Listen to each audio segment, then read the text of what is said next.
Hello brother, क्या हाल है आप सभी का। तो आज हम सर्कुलर मोशन में पूरी टॉपिक स्टार्ट होने जा रही है। तो सर्कुलर मोशन के बारे में हम सारी बातें पढ़ेंगे। इसमें जितनी बातें सर्कुलर मोशन के सवाल बनेंगे वो करवाएंगे, और इसमें कई सारे क्वेश्चन पूछे भी गए हुए हैं। तो इसका क्वेश्चन काफ़ी इम्पोर्टेंट माना जाता है। तो इस टॉपिक को एकदम ध्यान से पढ़िएगा। तो इसमें काफ़ी इम्पोर्टेंट चैप्टर है, बहुत ज़्यादा इम्पोर्टेंट चैप्टर है। तो एकदम इसे ध्यान से पढ़िएगा, क्योंकि सर्कुलर मोशन बहुत इम्पोर्टेंट चैप्टर है। ये जल्दी अगर कोई ना सुने ध्यान से, या इसे मतलब माइंड इधर उधर करके पढ़ाई करे, तो ये चैप्टर नहीं समझ में आने वाला। जाहिर सी बात है, सर्कुलर मोशन एक टॉपिक है जो कि ये टॉपिक होता है वर्क, पावर एंड एनर्जी में लास्ट में सर्कुलर मोशन है, और एनएलएम में भी है टॉपिक। तो ये सारे टॉपिक इसमें ही इकट्ठे हम पढ़ा दे रहे हैं। क्या पता इसका 2 लेक्चर लग जाए, क्या पता इसका यही लेक्चर है लास्ट। अब ये तो कहा नहीं जाता, जिस तरह समय होता है उस तरह हम लोग भी करते हैं।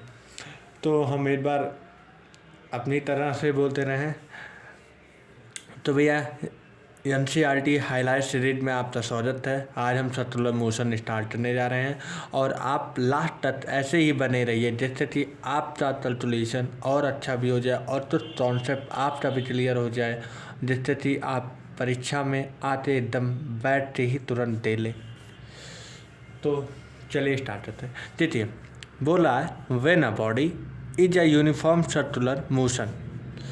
तो जब कोई बॉडी यूनिफॉर्म सर्कुलर मोशन होता है, यूनिफॉर्म सर्कुलर मोशन का मेन कारण क्या होता है साहब, कि वो उसका जो स्पीड होता है वो कांस्टेंट होना चाहिए। तो यही हम कुछ ऐसे कर दे रहे हैं जिससे कि आपको समझने में आसानी हो। तो पॉइंट है,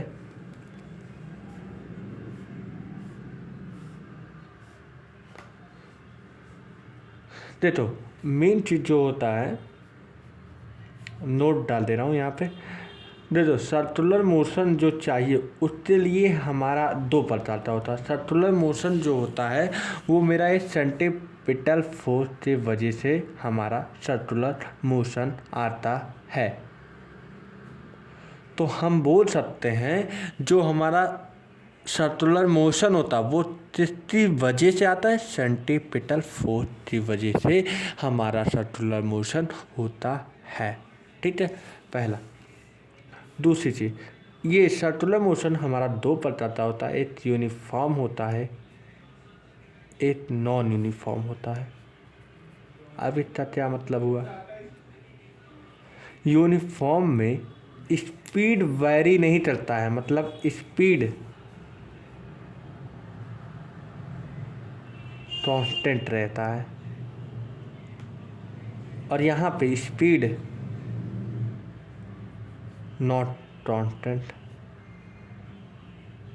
मतलब नॉन यूनिफॉर्म सर्कुलर मोशन में स्पीड वेरी करता है, और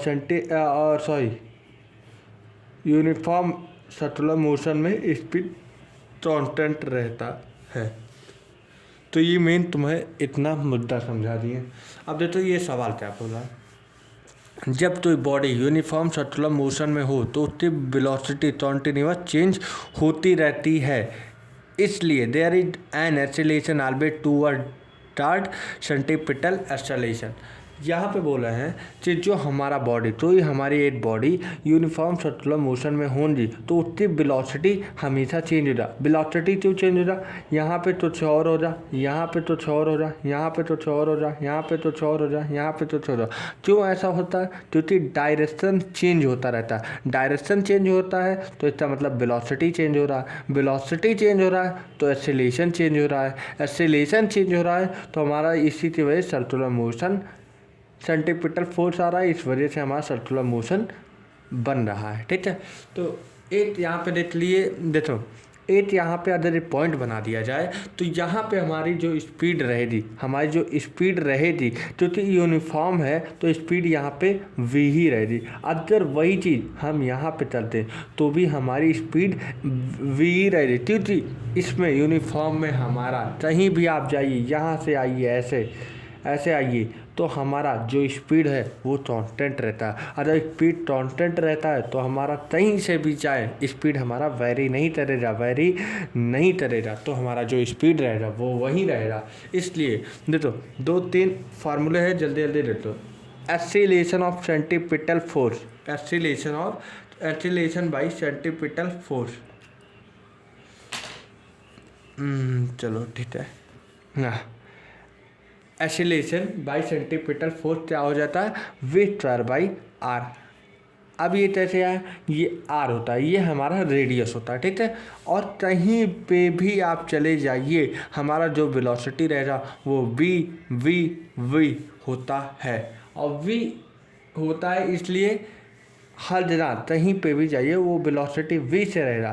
तो ये फार्मूला है वी स्क्वायर बाई आर। और वी स्क्वायर मतलब क्या होता है, एक्सीलरेशन का फार्मूला होता है D we by D r. D v का वैल्यू वी दिया हुआ है और एक वैल्यू इसका रेडियस क्या दिया गया है, आर। तो वी स्क्वायर बाई आर ये एक फार्मूला आ गया है, ठीक है। अब सुनो, v equal to are omega, ये फार्मूला तुम सिंपल एसएचएम में पढ़ोगे, v equal to are omega, ठीक है, एसएचएम में पढ़ोगे। अब यहीं पे देखो वी स्क्वायर की जगह आर ओमेगा रख दें तो हम ये नहीं हो जाएगा, वी स्क्वायर की वैल्यू आर ओमेगा होता है ना, तो r square into omega square by are, तो आर क्या कैंसिल आउट हो जाएगा। तो हमारा क्या फाइनल आंसर बन जाएगा, आर बाई ओमेगा स्क्वायर, हाँ यही तो बनेगा, आर बाई ओमेगा स्क्वायर। तो यहाँ पे एक्सीलरेशन बाई सेंट्रीपिटल फोर्स क्या आ जाएगा, आर ओमेगा स्क्वायर। ये मेरा पहला ये है, दूसरा ये है। अब तीसरा एक चीज़ और देख लो। अब फ्रीक्वेंसी के टर्म में बात करें तो हमारा हो जाएगा acceleration by centripetal force equal to, देखो हमारा जो फ्रीक्वेंसी होता है 4 पाई आर स्क्वायर हो जाएगा। देखो पहले ये फार्मूला लिख दे रहा हूँ फिर बताऊँगा, ठीक है। Into are into n square क्या होता है, फ्रीक्वेंसी। एन तो हम बोल सकते हैं 1/पाई, 1 बाई टाइम पीरियड, और इसी तो हम बोलते हैं फ्रीक्वेंसी। इसी तो हम कैसे रिप्रेजेंट करते हैं, एन के फॉर्म में, ठीक है। ये एन के फॉर्म में रिप्रेजेंट करते हैं। Acceleration by centripetal force in the term of frequency के टर्म में। अब सुनो, ये हमारा एक मैंने बता दिया, acceleration by centripetal force v square by r, acceleration by centripetal force with the SHM में एक फार्मूला हो जा आर ओमेगा क्या रिप्रेजेंट कर रहा है यहाँ पे बताओ, ओमेगा क्या रिप्रेजेंट कर रहा है, सेंट्रीपिटल फोर्स हो जाए। अब यहाँ पे सेंट्रीपिटल फोर्स में आ जाए। अच्छा, सेंट्रीपिटल फोर्स की बात कर दिया जाए तो फोर्स का फार्मूला क्या होता है, या फिटर टू यम में होता है कि नहीं। अदर ये यम में सेंट्रीपिटल फोर्स में एक्सीलरेशन कैसा होता है, सेंट्रीपिटल एक्सीलरेशन। तो हम यहीं पे सिंपल से बोलते हैं यम या फिटर टू यम इंटू सेंट्रीपिटल एक्सीलरेशन हो जाएगा। ये मेरा फार्मूला हो जाएगा सेंट्रीपिटल फोर्स का, ठीक है। आप सुनो, इसके बारे में थोड़ी पढ़ लेते हैं, ये क्या क्या इसकी प्रॉपर्टी होती है, ये भी तो जरूरी होता है। सेंट्रीपिटल की प्रॉपर्टी क्या क्या होती है, जो सेंट्रीपिटल फोर्स होता है वो कहाँ हमें रिक्वायरमेंट होता है। ये रिक्वायरमेंट हमने अभी क्या बताया, सर्कुलर मोशन किसकी वजह से आता है, सेंट्रीपिटल फोर्स की वजह से आता है। तो क्या मैं बोल सकता हूँ, centripetal force is required to a circular motion के लिए हमें क्या जरूरत होती है, सेंट्रीपिटल फोर्स की। तो सेंट्रीपिटल फोर्स सीपी लेते रहा हूँ, centripetal force are require to the चलिए सर्कुलर मोशन के लिए हमें ज़रूरत पड़ती है। दूसरी चीज़, सेंट्रीपिटल फोर्स कैसा फोर्स होता है, ये एक रियल फोर्स होता है। Centripetal force is a real force.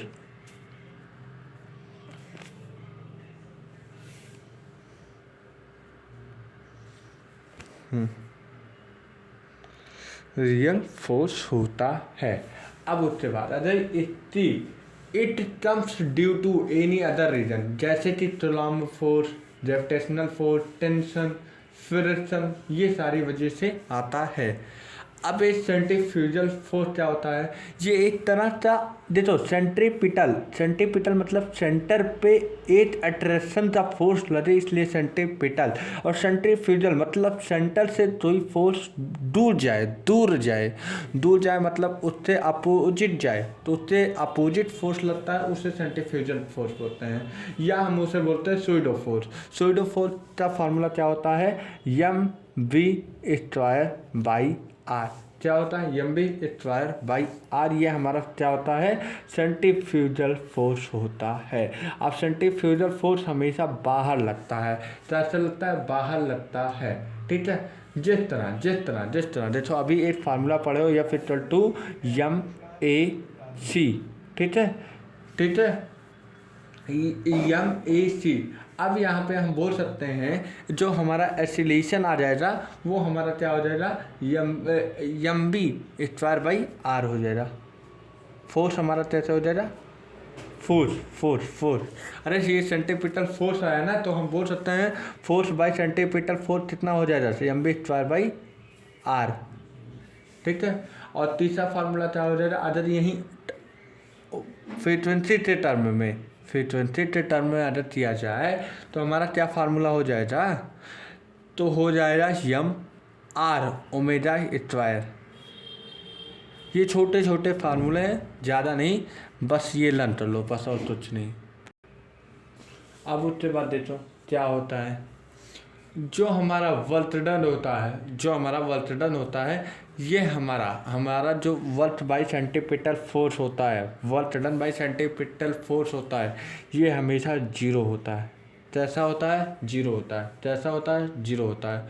और जो फोर्स होता है centripetal force in the better form में अगर दिया जाए, अभी तक हम फोर्स बेटर फॉर्म में नहीं बताए थे, लेकिन अब बेटर के फॉर्म में देखो तो ये हो जाएगा यम इन दी ब्रैकेट, क्या हो जाएगा, W in plus V, W, अच्छा सॉरी वेक्टर है ना, हाँ W इंटू V वेक्टर, ये हमारा फोर्स बाई सेंटीपिटल फोर्स हो जाएगा, फोर्स बाई सेंटीपिटल फोर्स।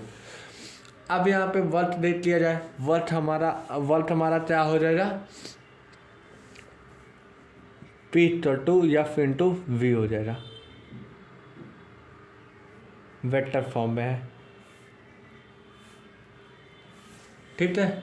तो work by centripetal force is always zero, मैंने अभी लिखवा दिया, work by centripetal force is always zero. तो चलो ठीक है, अब क्वेश्चन दिया जाए, if a bucket of water revolve in a vertical circle with the help of 1.6 meter long string, then find out minimum velocity with the which it revolves so that the water does not still at the highest point of the circle। इसका कहने का मतलब ये है कि अगर एक full bucket of water हो, वो अगर रिवॉल्व किया जाए, रिवॉल्व मतलब अगर ऐसे पानी मतलब ऐसे जैसे ये पानी भरा इसमें, अब इसे इस तरह रिवॉल्व करें, इस तरह ये बकेट ले लो, इस तरह ऐसे रिवॉल्व किया जाए, ठीक है। इस तरह अगर रिवॉल्व किया जाए तो 1.6 मीटर लॉन्ग स्ट्रिंग का जो मास दिया है 1.6 मीटर लॉन्ग दिया है। देन फाइंड मिनिमम वेलोसिटी बताओ कि जिससे कि पानी वो बाहर आते ना गिरे, घुमाते वक्त जो पानी वाटर भरा हो जाए उसमें पानी बाहर आते ना गिरे, तो which is revolve so that the water does not still out at the highest point of the circle. तो हमें बताना है ऐसा समय बताना है कि जिससे कि पानी हमारा ऐसा वेलोसिटी बताना है जो पानी बाहर ना गिरे, उस वेलोसिटी बताना है, ठीक है। तो यहाँ से सेंट्रीफ्यूगल फोर्स लगेगा m B square by are लगेगा, और ये लगाएगा एम जी, और एम जी क्यों आएगा, क्योंकि सेंट्रीपिटल फोर्स लग रहा है, और सेंट्रीपिटल फोर्स लग रहा है तो दोनों तो बराबर दिखा दे, तो एम जी इक्वल टू क्या हो जाएगा, m B square by are हो जाएगा, एम से एम कैंसिल आउट, अगर यहाँ पे जी हो जाएगा, G equal to V square by are हो जाएगा कि नहीं। अब यहाँ पे हम बी की वैल्यू निकालते हैं, v equal to under root r g हो जाएगा कि नहीं, आर जी हो जाएगा। अब यहाँ पे रेडियस कितना दिया है 1.6 मीटर, स्ट्रेंथ की हाइट स्ट्रेंथ की लंबाई इंटू ग्रेविटी की वैल्यू कितनी होती है 10, अदर 1.6 इंटू 10 आ जाएगा कितना 16, तो 16 का अंडर रूट कितना होता है 4, तो हमारी वेलोसिटी कितनी आ रही 4 मीटर पर सेकेंड। ठीक है, 4 मीटर पर सेकेंड। अब दूसरा question, if a body move from a circular path of radius R is centimeter force is given by इतना, find out total energy of the body. यहाँ पे total energy of the body हमें find करना है। क्या दिया है, F equal to minus के बाई आर स्क्वायर, ये हमारा जैसे कि इक्वेशन दिया हुआ है। तो हमारा क्या हो जाएगा, ये हमारा रेडियस दिया है minus F equal to minus के बाई आर स्क्वायर, और इससे बाहर हमारा एक फोर्स लगेगा m B square by are. तो हम इन दोनों को बाहर इन दोनों को बराबर दिखा सकते हैं कि नहीं, तो M B square by R equal to F हटा दे तो माइनस तक के बाई आर स्क्वायर हो सकता है कि नहीं, हो सकता है। तो स्क्वायर और आर कटेगा तो M B square by minus K upon R हो जाएगा कि नहीं। अब इसे क्रॉस मल्टीप्लाई कर दो, या अब इसके बाद क्या ला देते हैं, या तो फाइंड, क्या पूछा, find total energy. Total energy में हमारा क्या हो जाएगा काइनेटिक एनर्जी। काइनेटिक एनर्जी का फार्मूला निकाल देते हैं, तो काइनेटिक यहाँ लेते हैं, हाँ 1/2 एम बी स्क्वायर, ये फार्मूला होता है कि नहीं। अब एम बी स्क्वायर का हमारा क्या हो जाएगा माइनस के बाई आर। अब पूछो एम बी स्क्वायर, तो भाई वैल्यू ही तो दिया है, तो 1/2 माइनस के बाई आर लिख सकते हैं कि नहीं, बताओ लिख सकते हैं कि नहीं। तो हम ये लिख सकते हैं kinetic energy equal to minus के बाई 2 आर लिख सकते हैं कि नहीं। तो जाहिर सी बात है ये हमारा एक काइनेटिक एनर्जी आ गया है।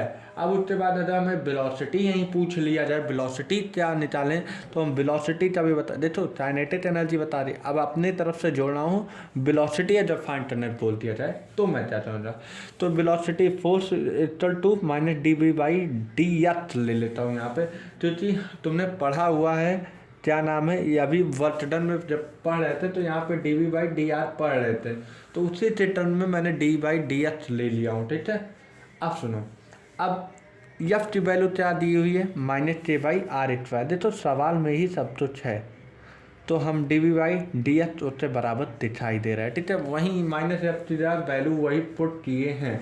अब क्या करना है, अगर मैं ये ले लूँ टी ले लूँ अरे भाई इधर पहले एक साइड ले लेता हूँ, फिर डिफ्रेंशिएशन कर दे रहा हूँ, बस सीधी सी बात, इतना ही वर्थ है। तो D B equal to T R square into क्या हो जाएगा डी एच, सॉरी यहाँ पे तब डी बी हो जाएगा ना, हाँ D B, sorry D B by D R square by, हाँ सही है। ठीक है, अरे नहीं समझ में आ रहा है, चलो ठीक है, तुम्हारे हिसाब से चल देना। देखो इसका दोनों मल्टीप्लाई करोगे तो D B into R square हो जाएगा, और इसका हो जाएगा माइनस के इंटू डी एच हो जाएगा कि नहीं।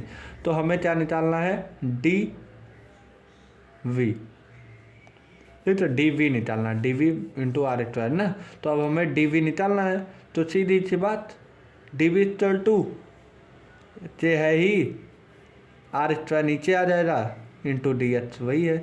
तो वही चीज़ तो मैंने लाया है, वही चीज़ तो मैंने यहाँ पे भी लाया था, बस ये है कि अब यहाँ पे एकदम प्रूफ करके दे रहा हूँ, तो हर चीज़ प्रूफ भी दे देता हूँ। ठीक है, अब इंटीग्रेशन कर लो दोनों साइड से, डी वी का इंटीग्रेशन भी हो जाएगा, और के बाई आर स्क्वायर कॉन्स्टेंट है, और डी एच का इंटीग्रेशन क्या हो जाएगा बताओ, डी एच का इंटीग्रेशन बताओ क्या हो जाएगा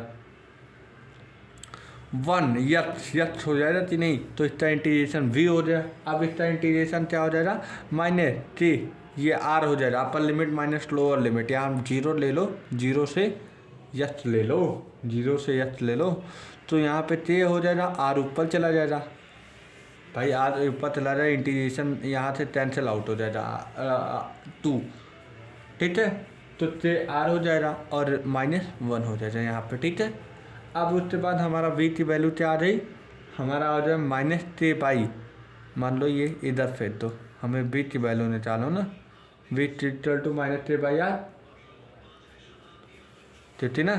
देखो डी इक्वल टू ये +1 पे चला जाएगा, +1, तो +1 फेंकने के बाद ये टे इक्वल टू जो जाओ यू इक्वल टू -3/r, ये कैसे हो गया? अच्छा, हाँ, सुनो कैसे हुआ। t⁻−1 है ना ये, सॉरी हम जल्दी से माइनस लगा दिए थे, तो t⁻−1 अगर ये -1 हटाएंगे तो ये t⁻ नीचे आ जाएगा, तो -t/r हो जाएगा। तो इसका आंसर ये भी होगा t⁻r इनवर्स हो जाएगा, और या -t/r ये भी ले सकते हैं।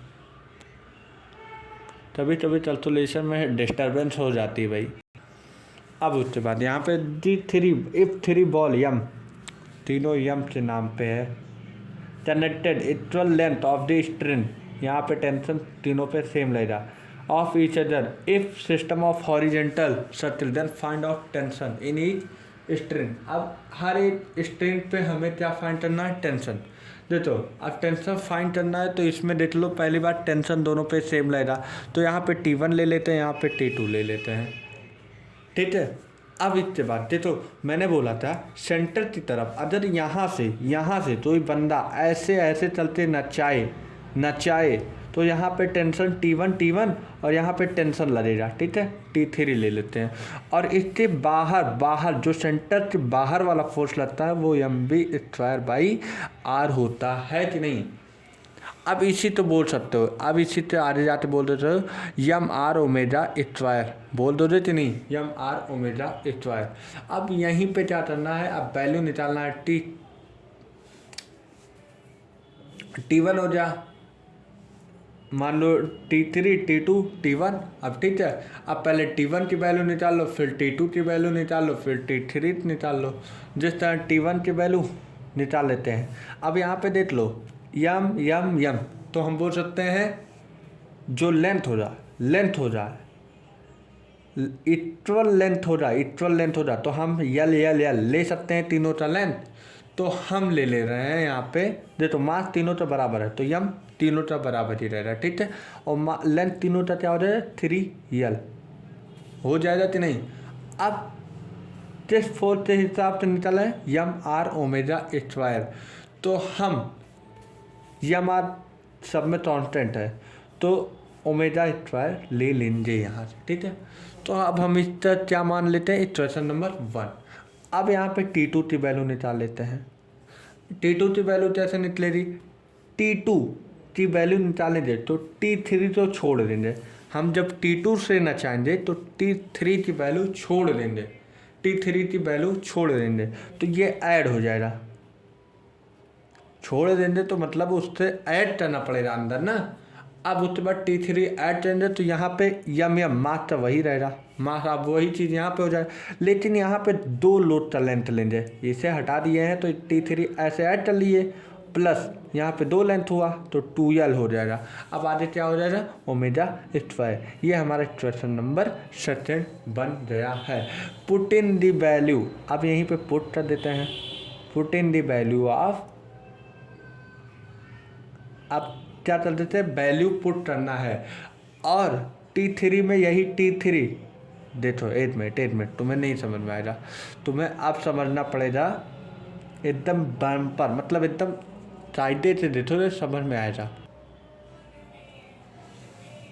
चलो पुट करना, फिर ये हमारा T2, यहाँ पे T1 हो जाए। अब T2 रुक जाओ, हाँ T2 इक्वल टू T1 की वैल्यू यहाँ पे पुट करो, m3l⍵² प्लस m2l⍵², ये हो जाएगा, ठीक है। अब यहाँ पे क्या बराबर तुम लोग चल सकते हो, यहाँ पे बराबर चल दो, 3ml plus 2ml plus m into 2l, ये हो जाएगा, ठीक है। तो टोटल हमारा T2 की वैल्यू क्या आ जाएगी? वो हमारी आ जाएगी 5ml, 3 2 5 5m इंटू l, वही हो जाएगा ना। अब फिर ⍵² तो है, ⍵² तो मान लीजिए, तो ⍵² वैसे आ जाए T2 की वैल्यू। अब लास्ट में हमारा T3 की वैल्यू बची है, तो T3 इक्वल टू हमारा क्या आ जाएगा T2 प्लस यम यल ओमेगा स्क्वायर। अब T3 अब ओवर T2 की वैल्यू वही रख दो यहीं पे, तो यहाँ पे T2 की वैल्यू क्या रख देंगे 5 यम यल ओमेगा स्क्वायर प्लस यहाँ पे क्या है यम यल ओमेगा स्क्वायर। T3 की वैल्यू क्या आ जाएगा 6 यम यल ओमेगा स्क्वायर। तो हम ये नहीं बोल सकते हैं, हमारा जो रेशियो मिला है 3, अरे पहले 3 मिला, फिर 5 मिला, फिर 6 मिला, तो हमारा T1 is to T2 is to T3 हमारा क्या हो जाएगा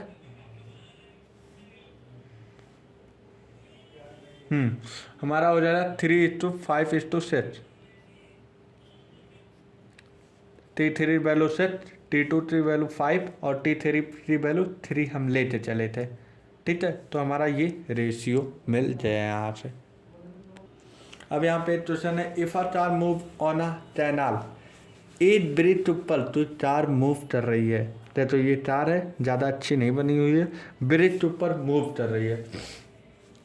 ठीक है, यहाँ पे तो कार यहाँ पे है। ठीक है, तो वो कितने स्पीड से मूव करेगा यहाँ पे ये फाइंड करना है। ठीक है, तो हमारा तो ये ब्रिज है, तो इसके ऊपर नीचे जाहिर सी बात है तुम एनएलएम में पढ़े हो जाए, इसके नीचे एमजी लगेगा और यहाँ पे एक नॉर्मल फोर्स लगेगा। पढ़े हो जाए, तो ये चीज़ हमें बताने की जरूरत नहीं पड़ता है। अब हाल जरा क्योंकि मैंने पढ़ा दिया है एनएलएम में, उसके बाद मैं पूछ रहा हूँ, तो उसके बाद तुम्हें आना चाहिए। ठीक है, अगर हम इन दोनों से जोड़ देता हूँ, देखो अब उसके बाद जो हमारा आउटर पे लगता है इधर, देखो अंदर जो सेंटर की तरफ लग रहा एमजी लग रहा, अरे भाई सेंटर की तरफ एमजी लग रहा है कि नहीं। अगर बाहरी सेंट्रीफ्यूजल फोर्स लगेगा, सेंट्रीफ्यूजल का फोर्स क्या हो जाएगा mv²/r हो जाएगा कि नहीं। तो हम ये बोल नहीं सकते हैं, हम बोल नहीं सकते n plus mv²/r equal to mg, क्या बोल नहीं सकते हैं, बोल सकते हैं। ठीक है, अब उसके बाद हम अगर वी मैच वेलोसिटी मैक्सिमम की वैल्यू 0 ले लेते हैं, क्या लेते थे 0, तो हमारा क्या हो जाएगा नॉर्मल mg हो जाएगा। ठीक है, तो नॉर्मल 0। ठीक है, अगर वी मैक्सिमम की वैल्यू 0 ले लेते हैं तो mv² हो जाएगा, तो इसकी वैल्यू v² की वैल्यू 0 हो जाएगा, v² की वैल्यू हमारे हो जाएगी 0। और नॉर्मल फोर्स क्या हो जाएगा, तुम बोलो एन थे ना, हाँ तो यहाँ पे एन रहेगा, गलती हो जाती है। और इसके बाद एम जी है। ठीक है, एम से एम कैंसिल आउट हो जाएगा कि नहीं। तो यहाँ पे हमें बी मैथ की वैल्यू निकालनी थी। बी मैथ की वैल्यू क्या आ जाएगी, तो क्रॉस मल्टीप्लाई कर दो जी इंटू आर, लेकिन ये v² है तो v = √g/r। ये हमारी स्पीड है जो कि इस ब्रिज के ऊपर जानी चाहिए। इस स्पीड से हमारा जो गाड़ी है, जो हमारी कार है, वो मूव करनी चाहिए। अगर इससे कम हो जाएगी तो हमारी जो कार है वो नहीं चल पाएगी। इस वजह से इतनी स्पीड चाहिए जो हमारा कार है मूव कर सके, कहाँ पे, ब्रिज पे। ठीक है, अब उसके बाद मिनिमम कितनी स्पीड होनी चाहिए जो हमारी कार एकदम स्पीड, यहाँ पे तो एकदम कांस्टेंट स्पीड पे चलेगा। ये जो स्पीड रहेगी इस ब्रिज पे चलेगा, लेकिन एक मिनिमम वेलोसिटी कितनी होनी चाहिए जो इससे कम आ जाए, हमारा इससे कम आ जाए तो फिर अब नहीं चलेगी। तो एक फार्मूला है v = r+h। अब यहीं देख लो r, ये r रेडियस हो गया, हाइट ले लिया हूँ, r ले लिया हूँ, ये भी r हो जाएगा। और यहाँ से मैंने एक कंपोनेंट लिया है जिससे कि हाइट ले लिया है। ठीक है, तो r+h और वही r की जगह मैंने वैल्यू रख दिया, वही r की जगह मैंने r+h ले लिया है। ठीक है, इंटू g, ग्रेविटी के प्रेजेंट में तरह, बस मैंने वही r की वैल्यू यहाँ पे रख दिया, उसके अलावा कुछ नहीं किया। और फिर ये भी अंडर रूट में ही चल दिया। तो ये हमारा इतना फोर्स चाहिए ही चाहिए जो कि गाड़ी मूव कर रही है। अगर इससे नीचे आ जाए तो हमारी गाड़ी मूव ही नहीं करेगा। इतना हमें ब्रिज पे ज़रूरी होता है फोर्स, मतलब वेलोसिटी देते थे हमारी गाड़ी आगे जा पाए, और इतनी स्पीड पे हमारी गाड़ी एकदम चौतस चलेगी बिंदास, कोई दिक्कत नहीं होगा। ठीक है, देखो अभी क्वेश्चन पूछा गया है, if in the given figure write down descending order of normal reaction. Normal reaction का हमें डिसेंडिंग ऑर्डर का फॉर्म लिखना है। तो जाहिर सी बात है भाई, इसमें कौन सी बड़ी बात है सर? बड़ी बात है, सवाल आ जाता है तो बड़ी बात हो जाती है। हाँ भाई वो तो मैं मानता हूँ, क्योंकि एक फिजिक्स ऐसा सब्जेक्ट है जो सब तो फंसाता है, मुझे भी फंसाता है तभी तभी कैलकुलेशन में। यन हो जाएगा ऊपर नॉर्मल नीचे एम जी। अब ये तो मत पूछना सर ये कहाँ से लग जाए, नहीं तुम बेइज्जती कर दोगे मेरी, नहीं फिजिक्स थी मेरी तो बेइज्जती क्या करते करोगे। यहाँ पे एम जी भी हो जाएगा, यहाँ पे यन हो जाएगा। देखो ये तीनों एक नॉर्मल फोर्स लगाएगा, एक एम जी फोर्स लगाएगा नीचे, और ऊपर नॉर्मल फोर्स लगाना ही लगाना है।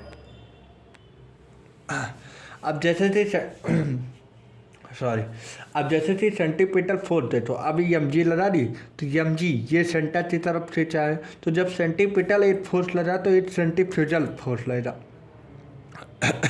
Sorry, M B square by are.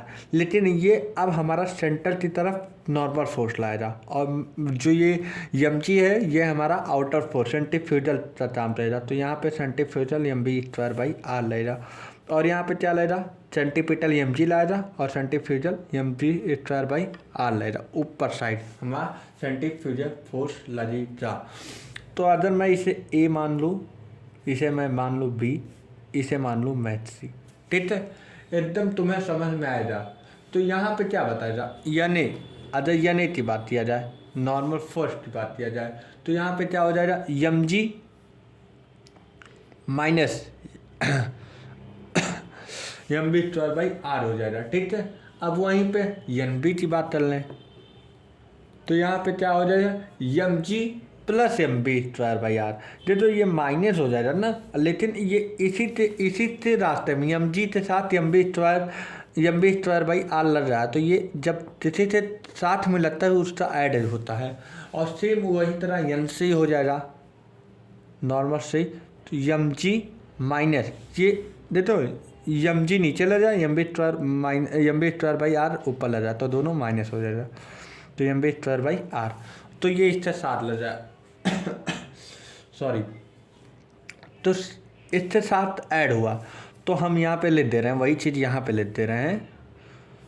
तो वी ग्रेटर देन, फिर उसके बाद हमारा कौन सा हो जाएगा, सी, फिर हमारा ए हो जाएगा। ठीक है, तो हम बोल सकते हैं यन लाओ,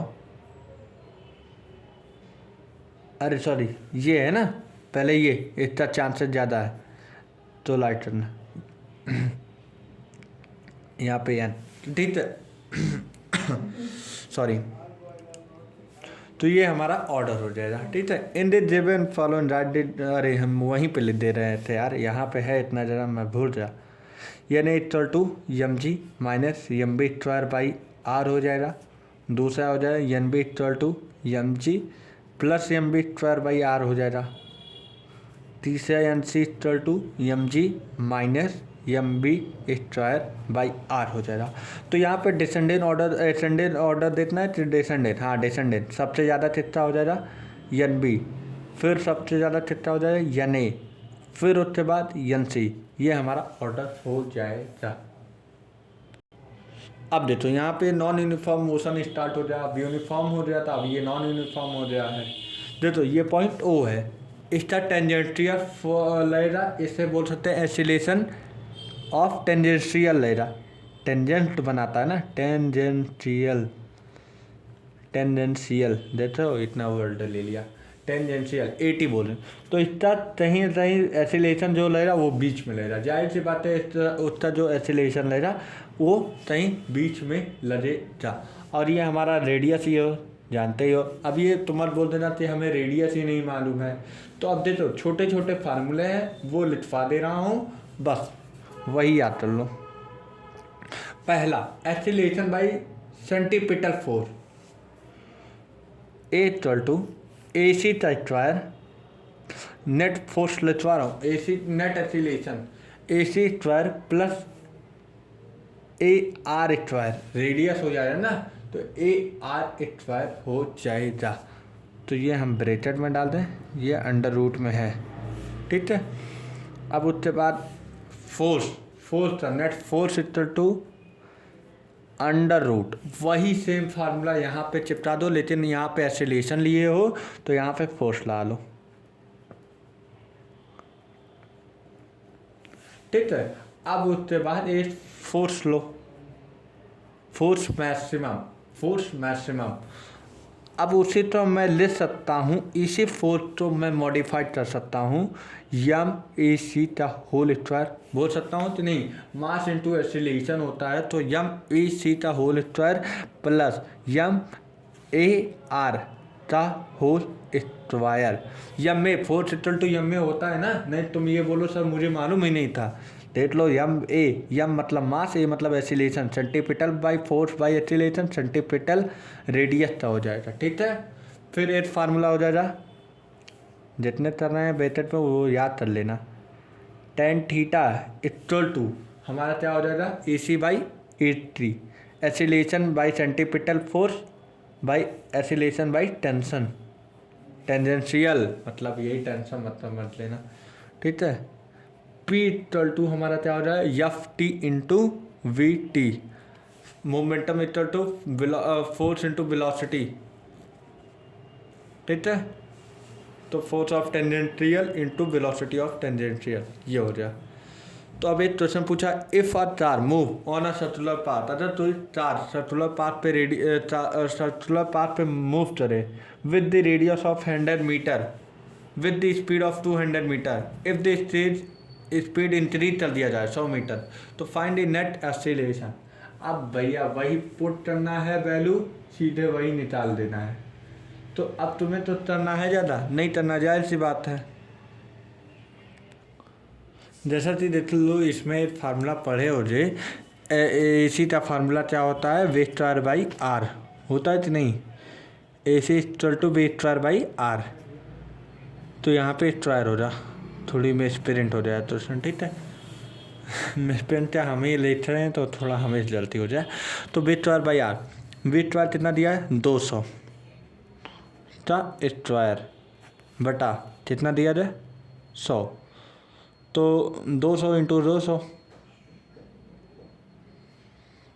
तो हम बोल सकते हैं 200 इंटू 200 बटा 100 दूना 400 आ जाएगा, ए सी की वैल्यू 400। आप सीधे हमें नेट फोर्स निकालना है, तो net acceleration A C force of centripetal force मान लो वो हो जाएगा, यहाँ से सी से जा रहा है तो ए सी ले लेंगे, तो ए सी का स्क्वायर प्लस ए ओ का स्क्वायर, ए सी का स्क्वायर 400 आया है और ए ओ का स्क्वायर कितना दिया 100 दिया हुआ है, तो दोनों का स्क्वायर कर देंगे, तो टोटल हमारा आ जाएगा 416, 1,60,000, ठीक है, ठीक है, प्लस 100 का ये हो जाएगा, ठीक है, अंडर रूट, तो अंडर रूट 17,000, तो 6 से आ जाएगा 1 2, तो ये 20 हो जाएगा, तो 100 अंडर रूट 17, 100 अंडर रूट 17 ये हो जाएगा आंसर, ठीक है, 100 अंडर रूट 17। अब देखो, if a body of mass m move on a circular path of radius r, इस सेंटीपिटल फोर्स एक्सीलरेशन इतना दिया हुआ है, तो where is positive then find out power deliver to the particle. तो अब हमें निकालना है ए सी। अब फिर ए सी इक्वल टू कितना दिया है, T square into are into T square, ये हमें दिया हुआ है। ए सी का क्या होता है, वी स्क्वायर बाई आर, ये हमारा एक्सीलरेशन होता है, ठीक है। अभी हम जैसे आप पीछे पढ़े हैं A C equal to V square by are, तो वहीं ए सी की वैल्यू हम रखते हैं वी स्क्वायर बाई आर। अब फिर उससे बराबर देता है T square into are into T square, T square था हाँ, टी स्क्वायर हो जाए। ठीक है, अब यहाँ पे बी देखो आर से आर अगर क्रॉस मल्टीप्लाई करते तो ये आर स्क्वायर हो जाए, T square into R square into T square. अगर वहीं पे अंडर रूट कर दे तो हमारा आ जाए के आर टी, वी की वैल्यू आ जाए हमारी के इंटू आर इंटू टी। ठीक है, तो ये हमारा वेलोसिटी निकल गया।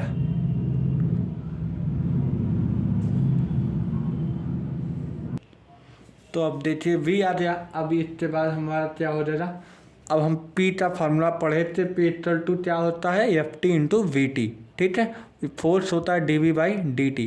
ठीक है, और वी टी हमारा कितना आ गया है के इंटू आर इंटू टी, के इंटू आर इंटू टी। अब यहाँ पे हमारा कितनी वैल्यू आ रही एफ टी। अगर हम फोर्स इंटू टी की वैल्यू निकालें D we by D T होता है कि नहीं, वही पी की वैल्यू हम इधर रख दे रहे हैं D we by D T. तो हमारा क्या आ जाएगा, टी से टी हमारा कैंसिल आउट, तो हमारा आ जाएगा P T equal to T into R. हो जाएगा कि नहीं। तो अब हमारा टी टेंजेंशियल फोर्स कितना हो जाएगा M into A, force into mass into acceleration होता है। अब ए की वैल्यू हमारा क्या हो जाएगा, यहाँ पे हमारा हो जाएगा यम इंटू के इंटू आर। ठीक है, अब इसके बाद हमारा क्या हो जाएगा P equal to M K square into R square into T, यहाँ से आया हुआ है। ठीक है, ये क्वेश्चन में ही दिया हुआ है। ठीक है, अब उसके बाद हमारा पी की वैल्यू क्या हो जाएगा M K square into R square into T, ये हमारा पी की वैल्यू हो जाएगी। नेक्स्ट टॉपिक है टोनिकल पेंडुलम। इफ़ अ बूल, अच्छा टोनिकल पेंडुलम ऐसा होता है तो ये कुछ ऐसे नाचेगा तो मिलाते ये टोन के तरीके बनाएगा, इसलिए तो टोनिकल पेंडुलम होता है, इसलिए टोनिकल पेंडुलम बोला जाता है। ठीक है, तो यहाँ पे सब चीज़ इमेजिन होते हम तुम्हें पढ़ा रहे हैं।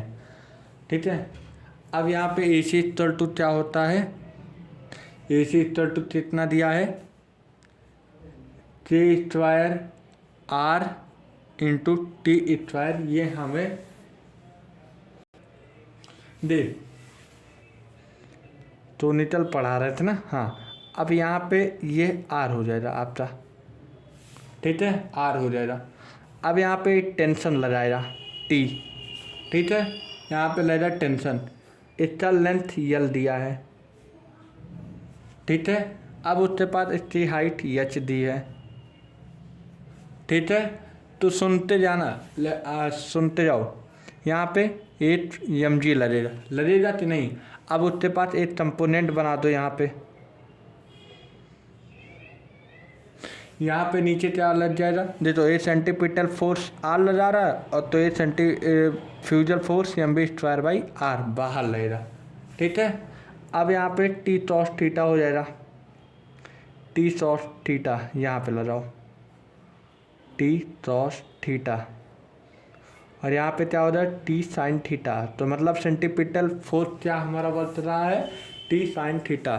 तो हम ये सिचुएशन बन जाए T sine theta equal to M B square, T sine theta square equal to M B square. तो हम यही आज के क्लास में बताए थे, यम आर ओमेगा स्क्वायर बोल सकते हैं कि नहीं, यम आर ओमेगा स्क्वायर। आज के क्लास में अगर तुमने ध्यान से पढ़ा हो जाए तो वहाँ पे तुम सुने हो जाए यम आर ओमेगा स्क्वायर होता है कि नहीं होता है। ठीक है, क्वेश्चन नंबर फर्स्ट हो जाएगा। अब यहाँ पे T cos theta equal to M G, question number second, दोनों तो डिवाइड कर देते हैं। तो टी से T cancel out, sine by cos tan theta, और यहाँ पे क्या बन जाएगा यम से M cancel out, omega square by M G बन जाएगा तो नहीं, बन जाएगा ना, यम आर बचा जाए ना, आर बचेगा। ठीक है, R omega M R omega square है ना, यम से M cancel out, R omega square by M G. Tan theta equal to perpendicular upon base पढ़े हो ना, तो परपेंडिकुलर बाई बेस, यहाँ पे थीटा, तो ये हमारा हो जाएगा perpendicular by base R by H. R by H equal to are omega square upon M G. R से आर कटा तो हमारा 1/h equal to omega square by M G. तो हम बोल सकते हैं एच हमारा क्या आ जाएगा यहाँ पे, एच हमारा क्या आ जाएगा omega M G by omega square. अगर यही ओमेगा स्क्वायर तो कर दो तो under root M G by H आ जाएगा कि नहीं, है कि नहीं। लेकिन एक बात ध्यान दो, एक गलती हुई होती कहीं ना कहीं ज़रूर हुई होती, वो चीज़ ध्यान दो तुम लोग। मैं तो जाना हो कहाँ गलती हुई है बताऊँ। टी से टी कैंसिल आउट तुमने कर दिया, साइन बाई कॉस टेन ला दिया, यम से यम कैंसिल आउट कर दिया, तो यहाँ पे यम कहाँ आ गया, यम टाटो यम टाटो यम टाटो यम टाटो यम टाटो।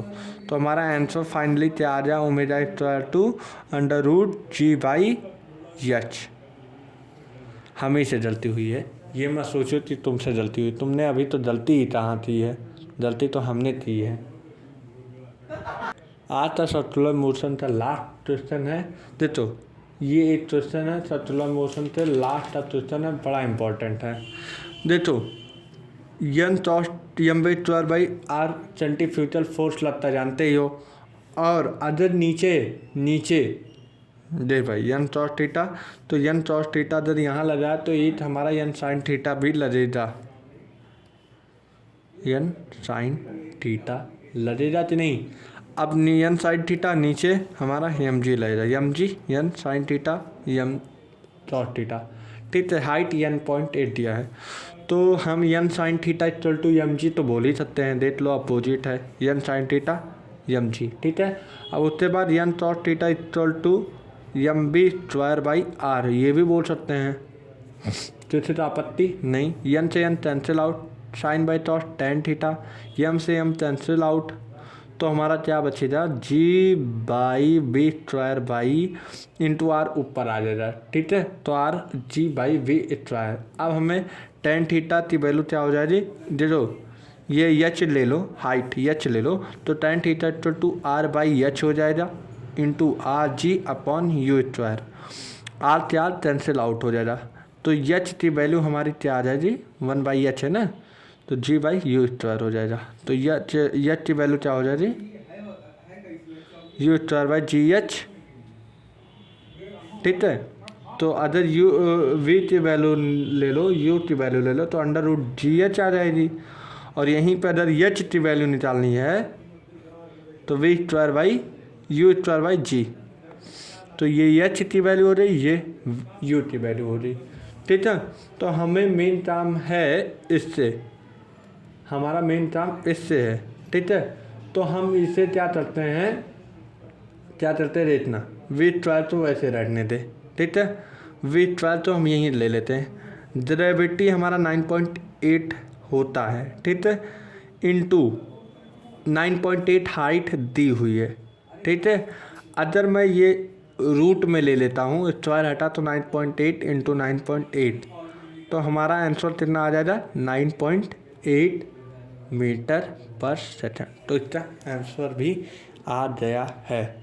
तो ये मेरा आज के लेक्चर का लास्ट क्वेश्चन था। थैंक यू फॉर वॉचिंग मी, ऐसे ही बने रहिए, आपको एक नए लेक्चर मिलते रहेंगे, और लाइक करिए, सब्सक्राइब करिए। सर्कुलर मोशन होता है खत्म, आगे प्रोजेक्टाइल मोशन स्टार्ट होगा। प्रोजेक्टाइल मोशन के जितने भी क्वेश्चन रहेगा वो लगाएंगे, आप तो समझाएंगे, और आप क्वेश्चन भी करेंगे यहीं पे, और फिर उसके बाद NCERT हाईलाइट सीरीज स्टार्ट रहेगी। आप तो ऐसे बच्चे आइए यहाँ पे देखिए और अच्छी अच्छी चीज़ें सीखिए। अगर गलती हो रही है तो कमेंट में लिख के भेजिए, मैं उसे और अच्छे से सुधारने की कोशिश करूँगा, क्योंकि मैं नीट की ही प्रिपरेशन करवाता हूँ खुद, और खुद यहाँ तक मैं सच्चाई के साथ बोला हूँ, मैं खुद किया हूँ, और खुद किया हूँ तो मुझे सारी चीज़ें मालूम है कहाँ तब कैसे करना है। तो NCERT हाईलाइट सीरीज की ज़रूरत थी, तो मैं स्टार्ट कर रहा हूँ, जैसे स्टार्ट कर चुका हूँ। इसमें डाइजेशन एब्जॉर्प्शन हो चुका है, बहुत सारे चैप्टर हो चुके हैं लगभग, और ऐसे ही अगर आप लोग का साथ रहा तो हम और आगे चले जाएंगे। Thank you for everyone watching.